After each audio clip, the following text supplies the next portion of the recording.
யோ மாமா. என்ன மாப்பிள? மாமா நீ எலக்ட்ரிஷியன் தானே? ஆமா மாப்பிள. ஒரு நல்ல எலக்ட்ரிஷியன் தான் சொல்லியா? என்ன மாப்பிள என்னை பார்த்தா நக்கலா தெரியுதா? வேலை பார்த்து போடா மாப்பிளங்கிட்டு. மாமா கோவப்படாதயா. நம்ம வீட்டுல ஒரு காத்தாடி இருந்துச்சியா, முதல்ல ஸ்லோவா சுத்திட்டு இருந்துச்சியா, இப்ப சுத்தவே மாட்டேங்குதியா? சுத்த மாட்டுதா? அப்படின்னா கஸ்டமர் போயிருக்கும்டா மாப்பிள.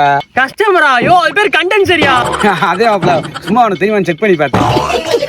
சரி வா வந்து வேலை பார்த்து கொடு. இந்த வேலை பார்த்தா கூட 200 தருவாங்க. மாப்பிள்ளை அடை போட்டு ஒரு 300 வாங்கிட வேண்டியது. சரி வா மாப்பிள போவான். ஏண்டா என்னடா காத்தாடி வேலை பார்க்க முடியும் இவ்வளவு தூரம் கூட்டு வந்துகிட்டு இருக்க? ஓ மாமா இந்த வந்துட்டோம்லையா மாமா, ரெக்கைகள்லாம் நல்லா கழட்டி தொடச்சிட்டு காயில் போயிருந்தாலும் பரவாயில்ல, எனக்கு காத்தாடி ஓட வச்சியா. டீ ஆயிட்டு வரேன். டேய் அதெல்லாம் சரி, காத்தாடி எங்கடா? மாமா காத்தாடி இருக்கு. முடிக்கிற வேலை பார்க்க தெரியாதா? இப்ப பாக்குறேன்டா வேலை. சோலி முடிச்சு.